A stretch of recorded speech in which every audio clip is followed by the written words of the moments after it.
기상청에 따르면요, 올해 장마가 1973년 이래 두 번째로 짧게 끝나면서 무더위가 일찍 시작됐다고 합니다. 요 며칠 사이에는 최고 기온이 섭씨 30도를 넘어 사람의 정상 체온을 넘어서는 수준으로 오르는 날이 계속 이어지고 있는데요. 이런 날씨에 주의해야 할 온열 질환에 대해서 헬스토픽에서 자세한 얘기 나눠보도록 하겠습니다. 허두영 의학 전문 기자 나오셨습니다. 안녕하세요. 네, 반갑습니다. 네, 사실 요즘 일사병이나 열사병과 같은 온열 질환자가 급증하고 있다고 하는데요. 네. 순간 드는 생각이 일사병과 열사병 차이가 좀 있습니까? 다른 질환인가요? 그렇죠. 우리가 이제 보통 쓰는 말 중에 이 더위를 먹었다라는 표현이 있는데요. 이 더위 때문에 몸에 이상이 생겼다라는 뜻입니다. 이게 바로 온열 질환입니다. 온열 질환은 외부의 높은 열 때문에 발생하는 급성 질환인데요. 매우 뜨거운 환경에서 오랫동안 머물다 보면은 머리가 아프고 현기증이 나고 근육이 떨리거나 몸이 푹 처지는 그러다가 이제 의식을 잃거나 사망하는 경우까지 생기기도 합니다. 이 일사병과 열사병이 대표적인 질환인데요.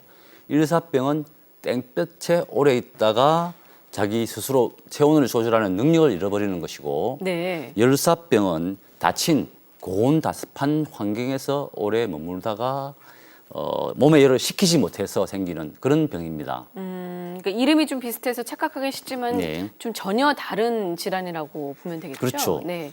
굉장히 비슷해서 저도 가끔 헷갈릴 때가 있는데요. 네. 이 자료의 화면을 보시면 일사병은 어지럽고 땀을 많이 흘리고 피부가 차고 창백해지고 맥박이 약해지는 증상이 보이고요. 네. 열사병은 그 반대로 머리가 좀 아프면서 땀이 별로 나지 않고 피부가 좀 뜨겁고 붉게 부어오르고 또 맥박이 좀 빠르게 강해지는 그런 경향을 보이면서 심하면 목숨을 잃을 수도 있습니다. 아, 냉방이 좀 잘 되는 환경에서는 사실 이제 온열 질환을 잘 예. 느끼지 못하는 분들도 많으신 것 같아요. 그렇죠. 온열 질환자는 어떻게 됩니까? 네. 온열 질환은 여름이 이제 얼마나 덥냐에 따라서 그래프가 달라지는데요. 네. 이 질병관리본부는 매년 온열 질환자 발생 현황을 발표하면서 이 온열 질환에 대한 각별한 주의를 당부하고 있는데요. 이 매우 더운 날, 이 전문용어로 폭염일수가 많을수록 온열 질환 환자가 늘어납니다. 아, 그렇군요. 이 폭염일수라고 하는 것은 그날 최고 기온이 섭씨 33도를 넘는 날을 말하는데요. 예를 들어서 자료에 2013년도를 보시면 네. 폭염일수가 18일 정도 되는데 환자가 1,200명 정도, 사망자가 14명 발생했습니다. 근데 바로 이듬 해인 2014년을 보시면 폭염일수가 절반 정도로 떨어지면서 환자가 절반 정도로 줄었거든요.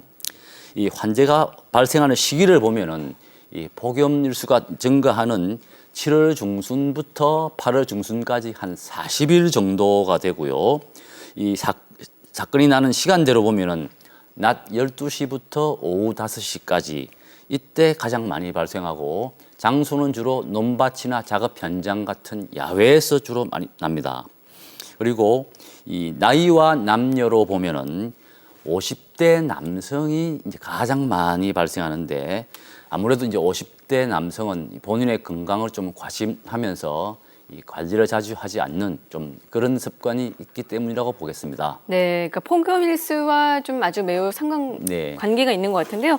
올해는 사실 정말 폭염이 많잖아요. 그렇기 때문에 더욱더 걱정이 되는 한 해가 아닐까라는 생각이 예. 듭니다. 네. 제가 이번에 거의 매일 이제 질병관리본부의 이 온열 환자 현황을 보고 있는데요. 네. 이 자료를 보시면은 올해 5월 20일부터 7월 15일까지 자료입니다.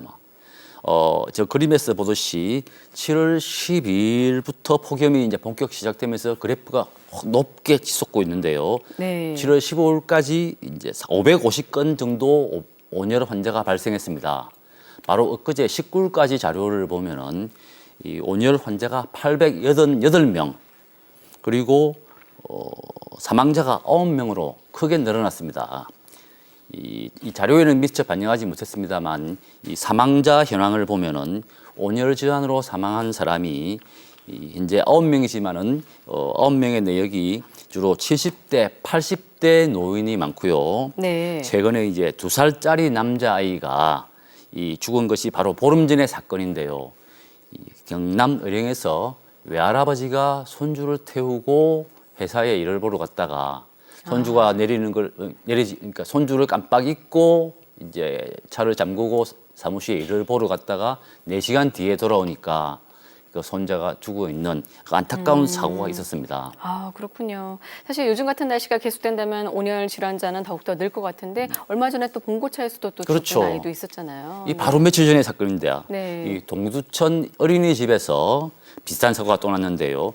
4살짜리 여자아이가 이 어린이집 그 봉고차 이 운전기사와 담당 교사의 실수로 차에서 내리지 못하고 7시간 넘게 차에 갇혀 있다가 질식사했습니다. 네. 이 온열 사고 사망 현황을 보면은 70대, 80대 환자는 주로 이 야외에서 일사병으로 돌아가시고 네. 주로 10살 미만의 어린이들은 주로 차 안에서 열사병으로 사고를 당하는 그렇군요. 경우가 많습니다. 네. 이게 바로 이제 일사병과 열사병의 차이라고 할 수 있는데요.